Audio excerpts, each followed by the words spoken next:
Уважаемый Джордж, здравствуйте. Наверняка вы знаете, что 9 мая Вашингтон опубликовал очень неоднозначную запись, в которой приписал победу во Второй мировой войне Соединенным Штатам Америки и Великобритании. В России эту запись восприняли, естественно, с большим возмущением, но мы видим, что некоторые страны Европы готовы к тому, чтобы в целом принять такую оценку нашей истории. Вы в своем заявлении прямо выступаете против искажения исторических фактов. И мы за это, конечно же, вам очень благодарны здесь, в России.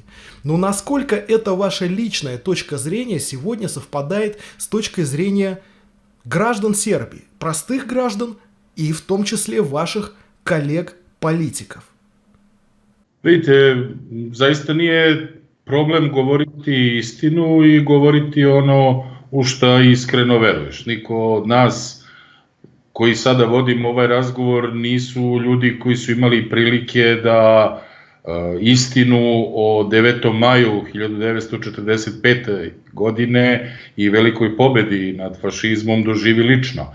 Ali ono što smo učili iz udžbenika istorije koji su pisani kada je istorija pisana da bi se saznala istina, a ne laži kao što se to danas pokušava i čini, kada smo o tome slušali od svojih dedova, od svojih očeva, od svojih komšija i prijatelja, onda zaista možemo da sa sigurnošću govorimo da ono što govorimo i verujemo je apsolutna istina. A to je jedno saznanje da je tadašnja sovjetska armija i tadašnji jugoslovenski antifašistički pokret, u stvari prvenstveno partizanski pokret koji je priznat kao četvrta oslobodilačka sila u borbi protiv fašizma, 9. maja odnela pobedu. I ja pre nego što bih govorio o tome šta misle moje kolege, moji prijatelji, moji poznanici, obični građani koji žive u Republici Srbiji, bih želeo, bez obzira na ovo malo zakašnjenje, da i vama čestitam 9. maj kao dan pobede nad fašizmom, a razlog za to jeste jer ja sam rođen i odrastao u jednoj drugoj zemlji koja se zvala Jugoslavija, a u Jugoslaviji se rat protiv fašizma vodio sve do 15. maja. Nisu borbe u bivšoj Jugoslaviji završene 9. već tek 15. maja. To govori o tome koliko je bila ogorčena bitka i na teritoriji današnje Republike Srbije ili gledano na celom prostoru bivše Jugoslavije je ogorčena bitka protiv fašizma, protiv nacizma i pre svega borba za slobodu. Ono što govorim, ja zaista verujem da misli najveći broj građana Republike Srbije, da ne kažem gotovo svi građani Republike Srbije, možda moje neke kolege političari iz raznoraznih razloga ne žele da baš tako direktno o tome govore i to u neku ruku mogu i da razumem, ali jednostavno mi koji pripadamo levici, za nas je istina najjače oružje, jednostavno ne postoji cena koju nismo spremni da platimo, da li to bila politička nepopularnost ili to da nas neko grdi i kudi, zašto to činimo, ali istinu ćemo uvek govoriti, a istina može da bude samo jedna, ne mogu da postoje dve istine. Zašto sam malo pregovorio o lažnoj istoriji?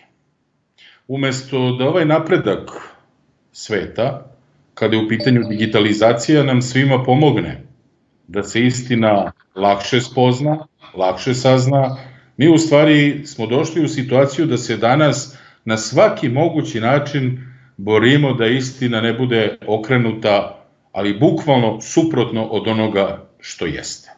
Očigledno je da, nažalost, 45. godine tenkovima, puškom, srcem, davanjem života, beskompromisnom borbom, fašizam nije uništen. Mi smo izgleda 75 godina bili u zabludi da je fašizam iskorenjen i potpuno uništen. Izgleda da je, nažalost, to bila samo jedna od velikih bitaka koja je odnela ogroman broj ljudskih žrtava da se sačuva sloboda, ali ovo vreme koje smo mi dozvolili u svim ovim dešavanjima koja smo pretrpeli, bivši Sovjetski savez, odnosno Rusija, bivša Jugoslavija, odnosno Srbija, dozvolili smo da preokupirani nekim drugim problemima otvorimo prostor onima koji su bili sa druge strane, koji su bili gubitnici u tom ratu, koji su bili na strani fašizma, koji su zajedno sa fašistima ratovali protiv vaše i naše slobode, ratovali protiv svetske slobode, da pokušaju da operu istinu, da je izvitopere i da danas počnu da tvrde da je 45. godine ili od 41. do 45. se dešavalo nešto drugo, a ne ono što se zaista tada i dešavalo. Moje kolege poslanici, ljudi u Srbiji to misle, ali ja zaista vidim da jedan jako ružan uticaj medija, koji je očigledno u gubitku osjećaja da novinar ne može biti važniji od vesti, da vest ne može biti važnija od istine, već jednostavno u trci za parama, a očigledno je da oni kojima odgovara da se istina sakrije, ne štede novac i u svemu tome nalaze prostor da kroz raznorazne medije sada polako pokušavaju da sliku potpuno izokrenu u odnosu na istinu koja je bila. Ja ne znam da li ste imali dobar prevod i da li ste primetili, ali jedan od takvih uticaja može da se primeti čak i na ovom obeležavanju 9. maja koji se desio u Obrenovcu. Niko od nas koji smo tamo bili nije govorio ni o čemu drugom nego o pobedi nad fašizmom. O 9. maju kao danu pobede nad fašizmom. Tamo smo bili na spomeniku oslobodiocima koji se nalazi u Obrenovcu, gradu blizu kojeg ja živim, da položimo vence i da se poklonimo onima koji su svoje živote dali za slobodu. U svom govoru ni o čem drugom nisam govorio osim o tome. Ali lokalna medijska stanica je morala da provuče kroz govor voditelja koji je govorio o svemu tome da je to i dan Evrope. Ja zaista tamo nisam bio da obeležim dan trgovine čelikom i ugljem, već da se poklonim senima onih koji su dali svoj život da bih ja danas živeo slobodno i imao obavezu da tu slobodu sačuvam. Скажите, как вы думаете, в этой текущей глобальной информационной войне должна ли Россия более активно защищать свою правду о Второй мировой войне? И какими инструментами нам лучше действовать? Может быть, это должны быть тонкие, изящные инструменты мягкой дипломатии, или же здесь нужно действовать, наоборот, более напористо, более агрессивно и более смело? Ja razumem ovo pitanje u potpunosti i to je jedno od pitanja na koje bi verovatno trebalo napraviti jednu ozbiljnu analizu i možda samo jedan utisak nekoga, ma koliko dobro bio informisan, nije dovoljan. Ali evo daću sebi za pravo da kažem ono što ja osjećam i vidim i moram da kažem da ja jednostavno imam utisak da glas Rusije se ne čuje dovoljno. Potreban je glas Rusije Srbiji kao što su sovjetske jedinice bile potrebne jugoslovenskim jedinicama da se oslobode od čizme fašizma. Apsolutno je neophodno i u ovom trenutku da Rusija daleko aktivnije, pa ako hoćete i agresivnije, govori o istini na pravi način i pomogne i nama da se ovde borimo za tu istinu. Zašto ovo govorim? Mi pričamo o periodu pre 75 godina kada je to bio Sovjetski savez i kada su to formalno bile sovjetske jedinice i kada je ovo bila u nastanku Jugoslavija i kad su bile jugoslovenske jedinice u pitanju. Danas u Srbiji, ja iz tog ugla mogu da posmatram borbu za istinom, je pokušaj da se što šta o partizanskom pokretu okrene u suprotnom smeru od onoga što smo učili i ono u što ja verujem da je istina. I bilo bi izuzetno značajno kada bi se Rusija na jedan mnogo jasniji i precizniji način odredila prvo o sopstvenoj ulozi u okviru sovjetskih jedinica i poštovanju borbe koje su sovjetske jedinice imale, jer ipak nisu bile samo ruske jedinice, iako su bile u najvećem broju ruske jedinice, bilo je tu i država koje danas više nisu deo Rusije, jer Sovjetski savez ne postoji.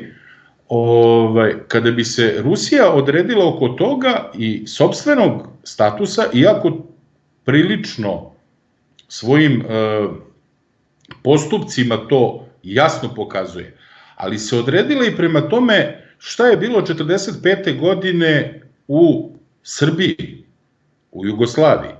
Zašto su tadašnje sovjetske jedinice za svog partnera prihvatile partizanski pokret, a ne neke druge koji su postojali u to vreme u Srbiji, koji zaista jesu u nekom trenutku i bili i antifašistički. Mi imamo tu neku unutrašnju borbu trenutno u Srbiji, jer komunizam nije popularan.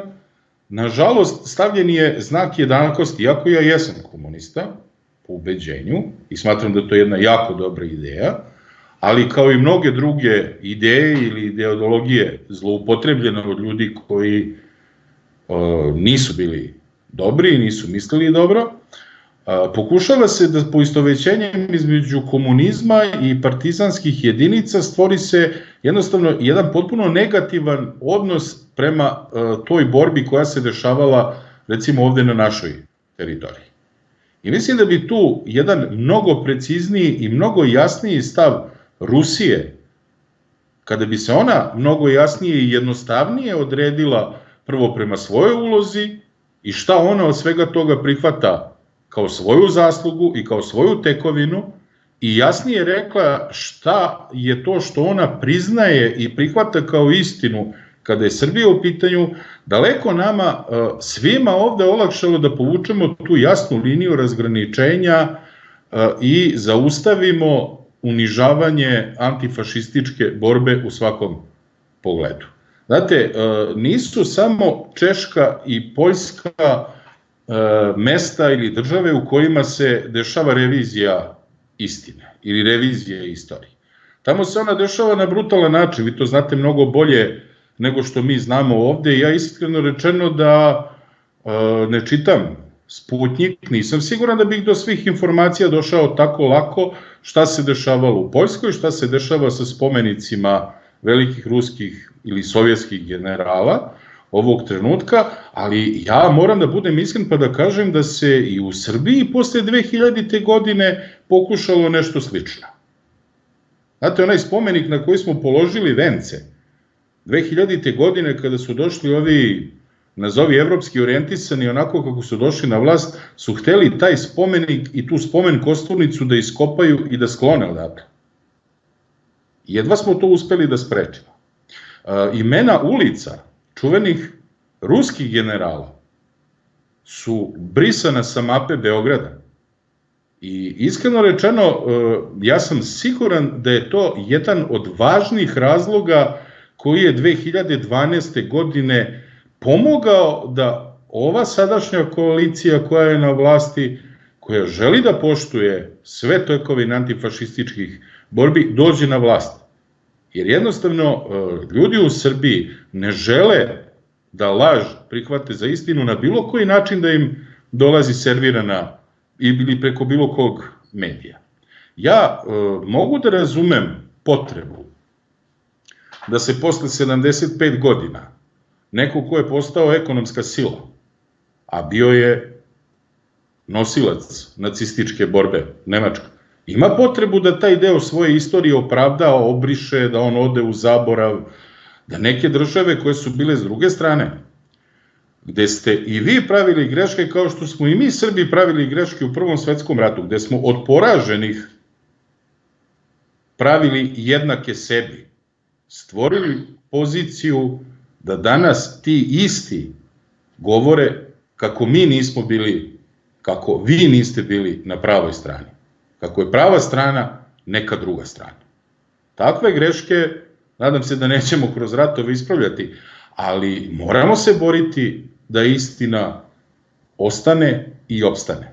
Jer pritisak da se laž ukoreni, znate, nije džabe od Gebelsa ostalo da 100 puta ponovljena laž jednog trenutka počinje da zvuči kao istina.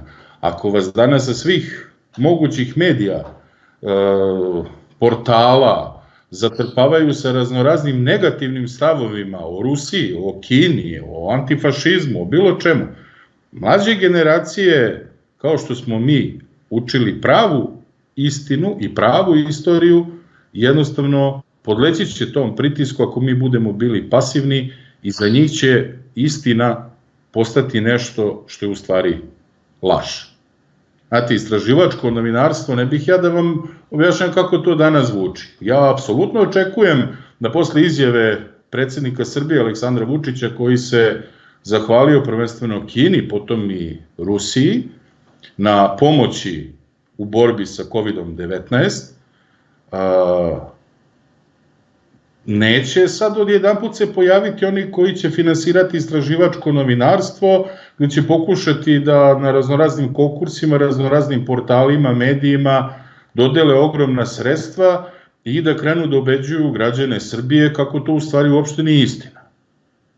Da oni koji su se tek posle dugo vremena setili i shvatili da njihov sebičluk može njima da naškodi, ne nama, mi smo za njih nebitni, onda tek otvore kanale i pojave se kao nekakvi dobrotvori i tako dalje. Hvala svakome ko je pomogao, ali istina mora da se zna. Ja sam vrlo dobro, izvinjam se što zaista govorim u prvom licu o svemu tome, ali posle poplava koje je Obrenovac 2014. godine doživeo, ja sam imao tu sreću da moja kuća nije poplavljena, sam van Obrenovca i van Obrenovca živio. Ali dan danas se pamte, ali ako se ne bude podsjećalo, zaboravit će se da su prvi koji su pritekli u pomoć Obrenovčanima koji su se još borili da se evakuišu iz poplavljenog Obrenovca došli ruski specijalci. I to je nešto što se ne zaboravlja, to je nešto što ne sme da se zaboravi i to je nešto s čime ovi koji bi da prekroje istinu nikad ne računaju. Ne računaju s tim da smo mi spremni da rizikujemo našu ekonomiju, odbijajući da se pridružimo sankcijama protiv Rusije. Ja znam da čak kad bi se takve sankcije od strane Srbije uvele, da bi to bilo smešno, da je to beznačajno ekonomski za Rusiju. Ali ja ne bih mogao da živim u zemlji koja bi Rusiji uvela sankcije, pa koliko god to zvučalo smešno sa ekonomske strane. Možda smo mi daleko manji, ali ipak u svima nama teče ista krv i razmišljamo na dosta sličan način, pa su nekako i pravda i istina još uvek daleko iznad materijalnog interesa i to je ono što ovi nesrećnici sa zapada ne mogu da razumeju i ne mogu da shvate zašto još uvek nisu uspeli da nam isperu mozgove i da od nas naprave njihove posluškoviće. Как, по вашему мнению, достаточно ли Россия сегодня хорошо представлена в Сербии? Что вообще ждут простые сербы сегодня от России? Может быть, нам нужно действовать в Сербии более активно в информационном плане или культурном плане? Если да, то какими методами и какими инструментами? Ja moram sa zadovoljstvom da konstatujem da je prisustvo Rusije u Srbiji dovoljno u nekoliko sfera i odgovarajuće. A to je da kao 2014. godine, kao što sam rekao, nam prvi priteknu pomoć, da nam i sad kada i sami imaju ogromne probleme sa COVID-om takođe priteknu pomoć, da principijalno drže stanovište da je Kosovo neotuđivi deo Srbije i da ja znam da nije tog stava, Kosovo i Metohija odavno bi već izgubili svaku šansu da se vrate kao deo Srbije u nekom budućem vremenu i da postane ponovo celovita država.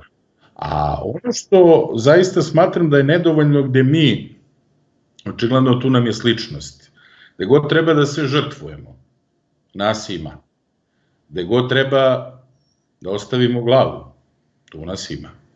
A onda kada treba da to sačuvamo i da vodimo računa o istini, onda tu malo ostanemo lenji, pustimo ovim drugima koji su bili sa suprotne strane da rade ono što oni žele.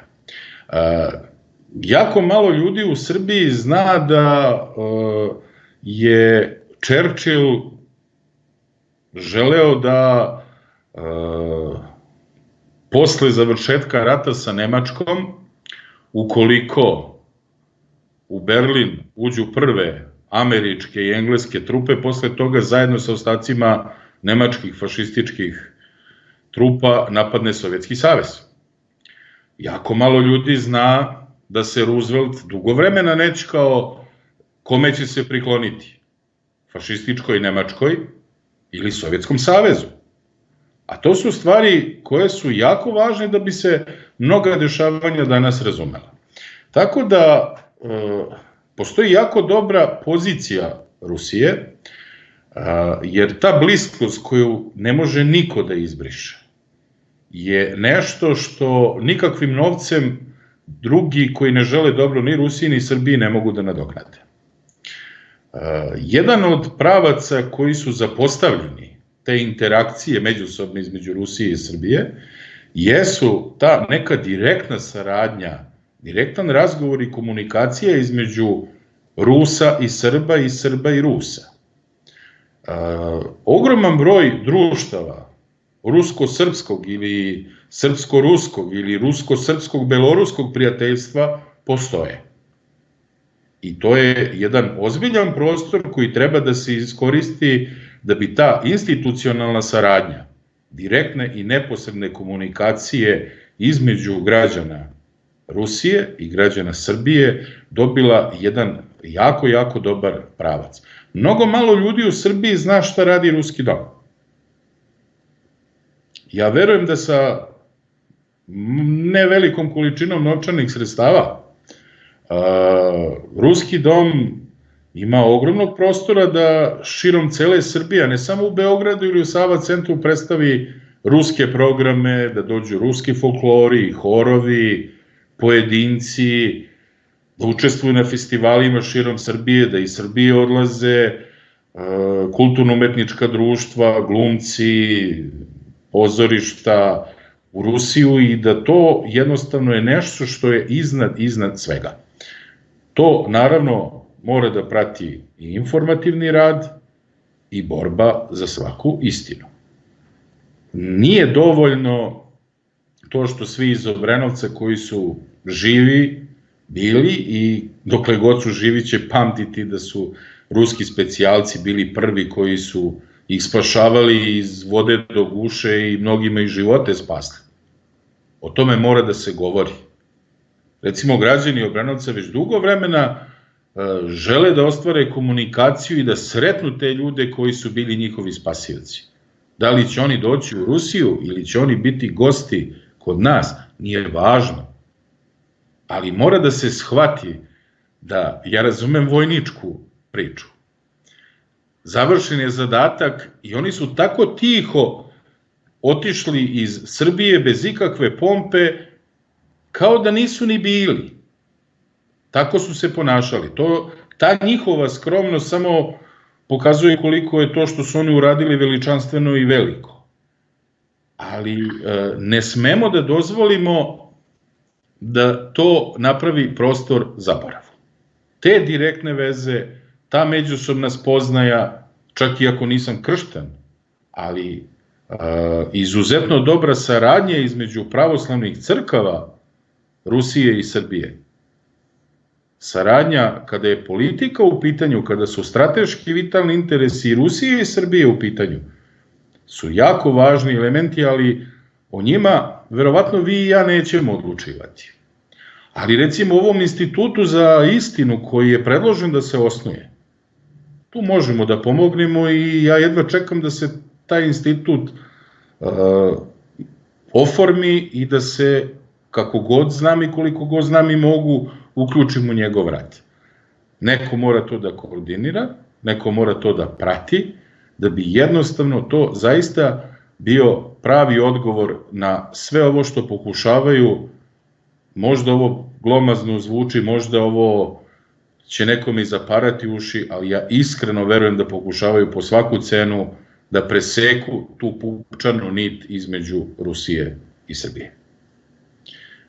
Nek je to njihov cilj, ali naš cilj je da oni u tome nikada ne uspeju, da naše veze ostanu onakve kakve jesu, da poštujemo, volimo i pomažemo jedni druge i iz tog razloga, iako ni u Srbiji još uvek epidemija COVID-a nije iskorenjena, ovde se samo smirilo, moram da kažem da sam izuzetno zabrinut vestima koje slušam iz Rusije o velikom broju obolelih i zaista želim svim građanima Rusije da budu zdravo i dobro, a onima koji su imali nesreću da ih taj virus zakači, da ga što bezbolnije prođu, a da mi onda ove naše borbe za istinu nastavimo još žešće i još snažnije nego što smo to do sada radili. Živeli!